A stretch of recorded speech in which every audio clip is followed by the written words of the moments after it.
Hey y'all, welcome to the Pungo Prairie. It's a little bit noisy around here this afternoon, but I've been wanting to make this video for quite some time now. And to tell you the truth, I don't know why I haven't, except for the fact that maybe I feel a little bit intimidated by my Yankee cousins who have this recipe down to dead solid perfect. It's the recipe for the sauce that we make on Christmas Eve, for special occasions and family get-togethers throughout the year. It's the recipe for my grandpa Billet's Bolognese sauce. And I'm going to share with y'all how to make it too. So don't go nowhere, because you don't want to miss this. Quit laughing, Susie and Dave. We all know you have grandpa's pot, and that puts you at an unfair advantage to begin with.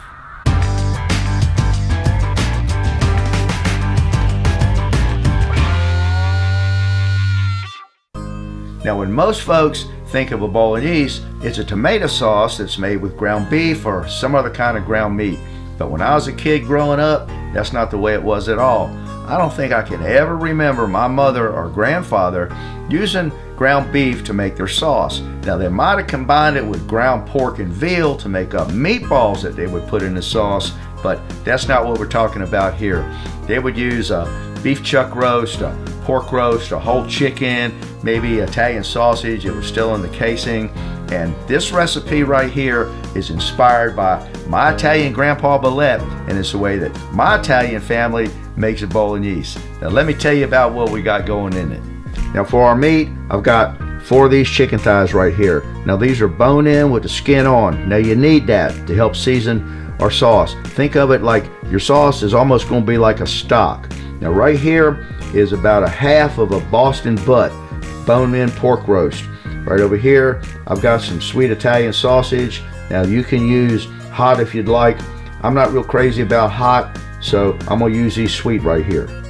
Now for our tomatoes, I'm going to use 1 can of crushed. You can use a can of tomato sauce if you'd like. That's usually what Grandpa Billet did, because back in those days they didn't really have crushed all that readily available. I'm also going to hand crush some San Marzanos, and I'm going to use a half pint of tomato sauce that I made from my tomatoes from the garden, and about half of this can of tomato paste. Now normally I like to use tomatoes from the garden that I've canned up myself, but I know a lot of times y'all don't have that, so that's why today we're going to do the can. We're going to use about a 1/4 cup of this extra virgin olive oil to brown our meat up. And for our herbs, we're going to use dried, because back in those days when my grandfather was making this sauce, there weren't a lot of fresh herbs readily available at the markets like there are today. So we're going to use 2 teaspoons of dried oregano, 1½ teaspoons of dried basil, 1½ teaspoons of dried parsley. I'm going to use 1 tablespoon of some white sugar and a teaspoon of salt. And you know we got to have the garlic. Now I would say normally 6 to 8 cloves of garlic. These right here are pretty big cloves, so I'm only going to use 5 of them. And a little ways into our cooking process, we're going to add 2/3 of a cup of this red wine. Now you don't want like a really dry wine. This right here is a cab. And towards the end, we're going to add a 1/4 cup of some Parmigiano Reggiano. And we got 1 whole yellow onions going in there. Now I do have a few fresh basil leaves here that I'm going to chiffonade up and put in right at the very end. Now since we're just using chicken thighs and not the whole chicken, we're going to want a little extra chickeny flavor in our sauce. Now you can use a bouillon or chicken base if you'd like, but personally I'm not real crazy about it. I think it kind of offsets the flavor and adds a little extra salt into the sauce that we don't really need. So I make up my own bouillon from when I'm spatchcocking chickens that I'm cooking up other times, and I just boil them all up nice and concentrated, put it in the freezer to have on hand for times like now. Now, I understand that most of you folks aren't going to have that, so I recommend maybe this chicken bone broth that's a little bit more intense flavor, and get a little small carton or a bit of that to add in there, and we'll show you what we're going to do with it.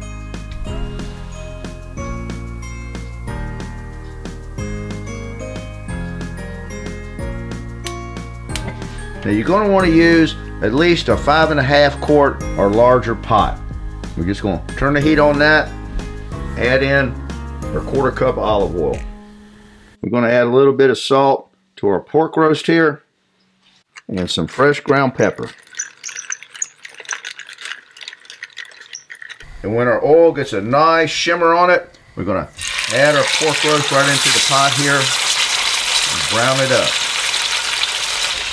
Now sometimes I'll use ribs when I do this, country style or baby back. Spare ribs probably have a little bit more fat on them than I want to deal with. After that side's all browned up nice, flip it over, get the other side.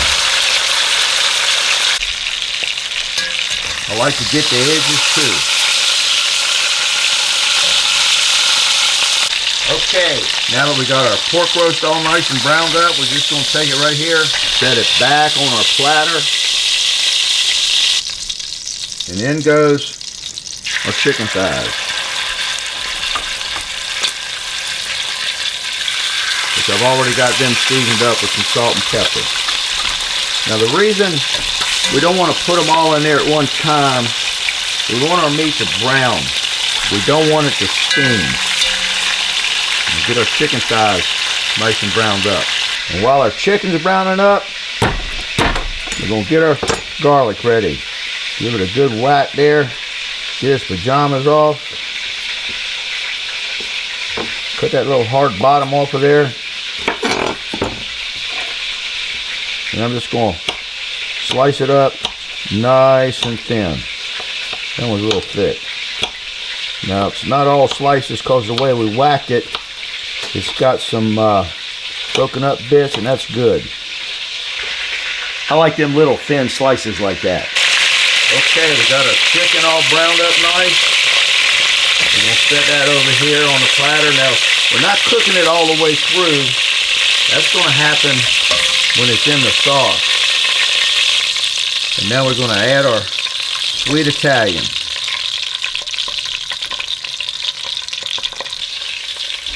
Just like me. Okay, that's good for our sausage. Let's take that out of there. And browned up nice. We're just going to let our meat rest there for a few minutes while we make up the liquid part of our sauce. Turn the heat off because I don't want our oil so hot when we add in our garlic.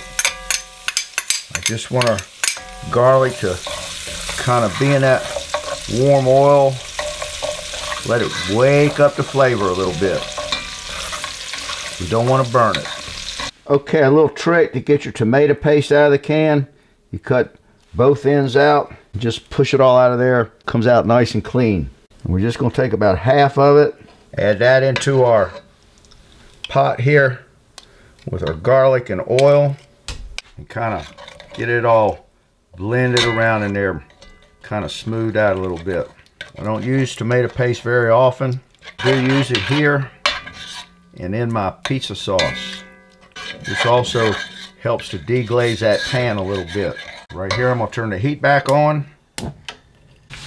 And in goes my frozen chunk of chicken bouillon. And as that melts in there, it's going to help to control our heat on the oil so it doesn't burn the tomato paste and the garlic. And it's going to help to finish deglazing that pan. Be a little easier with this fork. Control it. Starts to break down. Whole lot of chickeny goodness in there right now. Also, by adding our bouillon right here where the pot's shallow, there's a lot of surface area. It helps to even get some more of that water off of there and concentrate flavor without watering down the sauce too much. Okay, right here goes our teaspoon of salt and our tablespoon of sugar. Turn the heat back just a little bit. See how that pan's all deglazed nice now? And all that goodness from that brown pork and chicken and Italian sausage has become a integral part infused right into our sauce. In goes our oregano, our dry basil, and our dried parsley flakes. This is a nice, almost like an Italian roux. Got a kind of brown color without the flour. We do have the oil. Now goes our can of crushed tomatoes. Now I've rinsed the sides of our can with some water, fresh cold water, swirled it around in there a little bit to get what's left, and add that water right in there. And that water is going to help to cook our sauce, but it's going to cook out of there. But it's a nice vehicle we're going to use to get to where we're going with the finished product. Now right here, I'm going to strain some of the liquid from our San Marzanos. We're going to dump the rest of them in this little bowl right here. And then we're just going to hand crush them. I'm going to be careful here because these things will squirt all over. I don't want to get tomato juice on my white shirt. That looks good. Right here, we're going to add our hand crushed San Marzanos. I've rinsed our can here. I'm going to dump that water, that quarter can of water in that bowl, and kind of help to rinse our bowl out. And in goes our whole onion. Now, the onion is going to help to sweeten our sauce, but we're not going to use it when we serve it. It's kind of like onion bouillon. Now we're going back in with our meat. Our pork roast, then our chicken, then our sausage. You know we're going to save all this nice juice here. And give it a nice little stir around. See what I mean when I say you want at least a 5.5 quart pot or bigger. And we're just going to put our lid on it, kind of tilt it to the side a little bit. And we're going to let our sauce simmer there on that stove with the lid tilted on that pot for about 45 minutes to an hour for now. But we're going to stir it about every 10 or 15 minutes or so because we want to be sure that the sauce is not sticking and burning to the bottom of the pot. It's been an hour and I've been stirring our sauce frequently, about every 15 minutes or so, scraping the edges of the pot.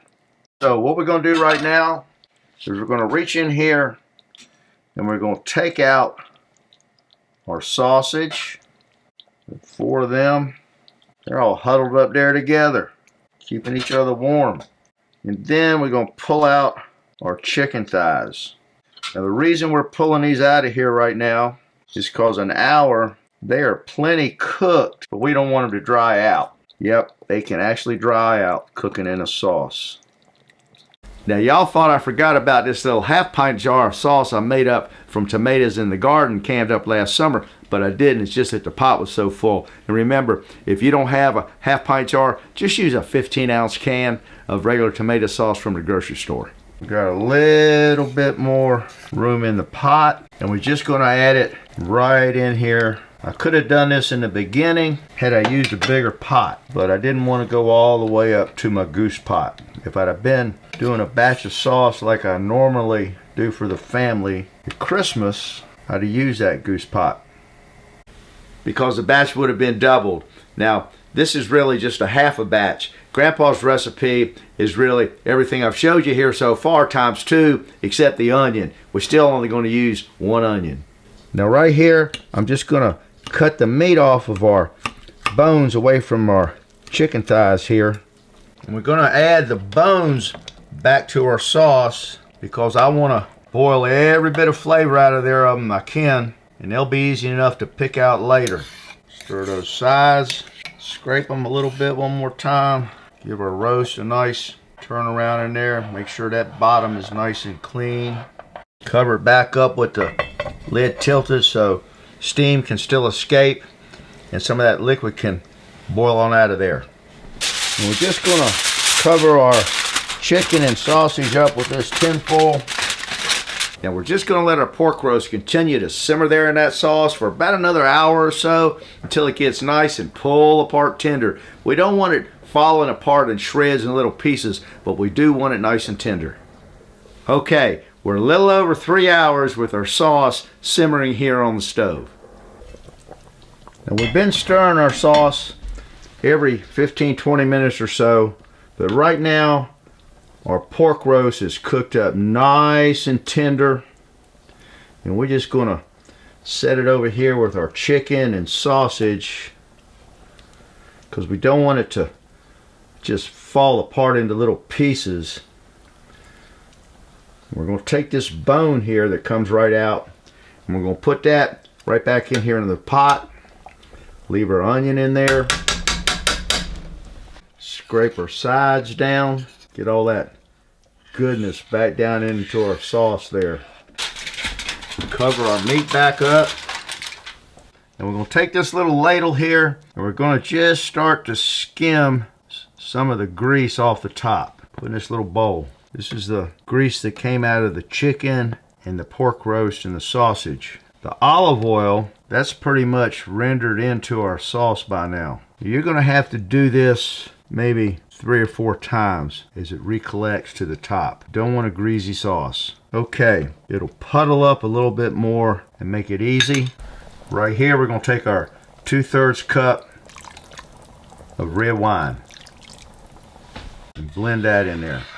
And while our wine marries into our sauce, we're just going to let it soft simmer there on the stove for about another 40 minutes. Now that we've had our nice soft simmer going on, we're just going to go down here and kind of fish our bones out. We got 4 of these little chicken bones we got to find. There's another one, makes 2. The bone that was in the pork roast, and 2 more makes 4. That's all of our bones out of the sauce. Now goes in our 1/4 cup of Parmigiano Reggiano. And we're just going to stir that right on into our sauce.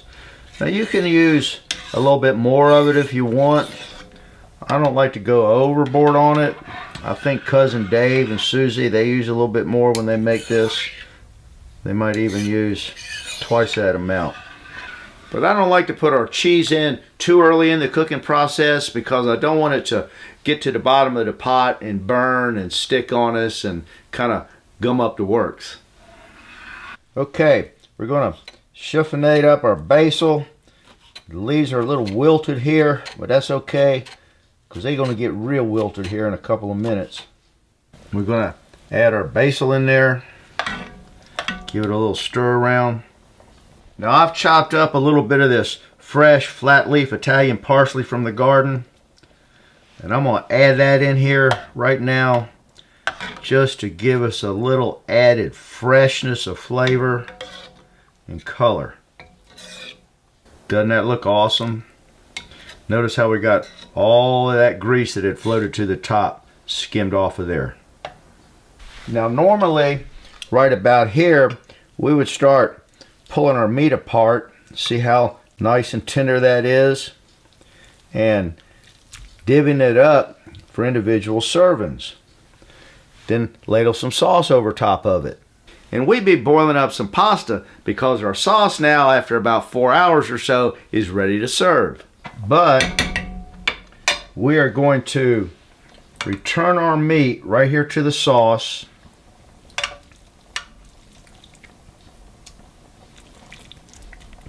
In with our chicken. Now I don't want to really get that into individual serving sizes yet because I don't want it to fall apart on us. But I'm just going back into our sauce with all of our meat. Get all this back in here. Oh yeah. And stir it in nice, because what we're going to do is we're going to take this sauce from being delightful and happy to being ecstatic. Because what we're going to do is put the lid back on it, turn the heat off, and let our sauce cool down there on that stove. And after it cools down, we're going to put it in the refrigerator overnight. Talk about that unfair advantage that Cousin Dave and Susie had because they have Grandpa's pot. This right here is going to bring this sauce up a whole bunch of notches after it sits in there and has a chance for that flavor to fully develop in there overnight. We just leveled out the playing field.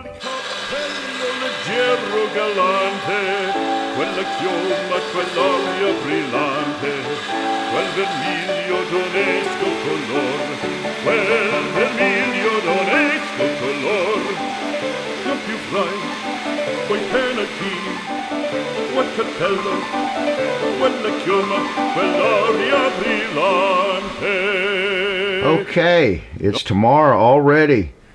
We got our sauce all heated back up. We get that nice big tender chunk of pork out of there. That last chicken thigh. Got all our sausage. Just gonna cover our meat up there for a minute so it stays nice and hot. Set it right over here. Got a nice rolling boil here on some salted water with some olive oil in it. We got some nice fresh homemade pasta drying here on the rack. Right into our water. Kind of separating it out a little bit. Give it a gentle stir around. And this fresh homemade pasta ain't gonna take but just a couple of minutes. Right into our colander.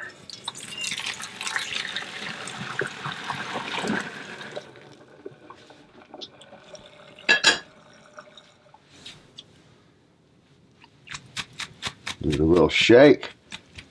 Right into our nice warm bowl here. I'm just going to ladle on a little bit of our sauce.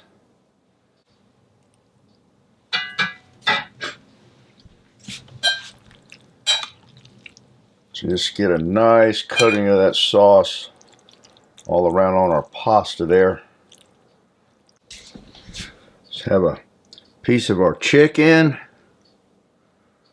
A nice tender chunk of our pork. We're just going to break off like so. And some of our sausage.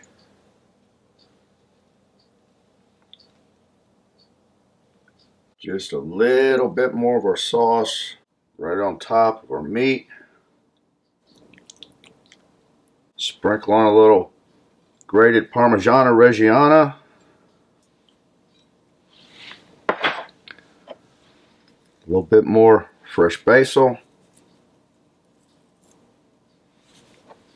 And some fresh parsley.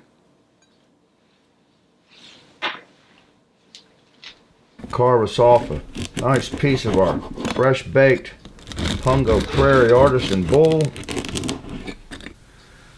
Alright, a nice glass of our Black Dog here.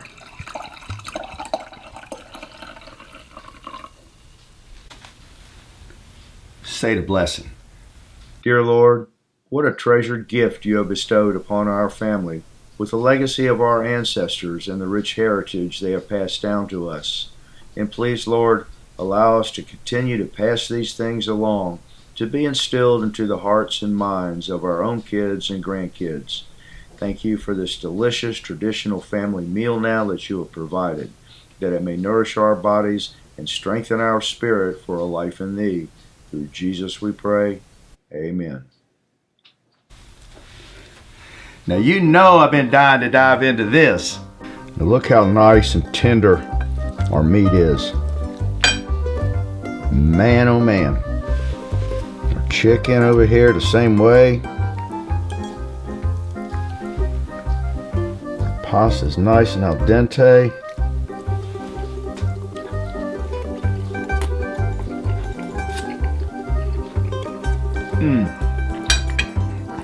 Oh my goodness.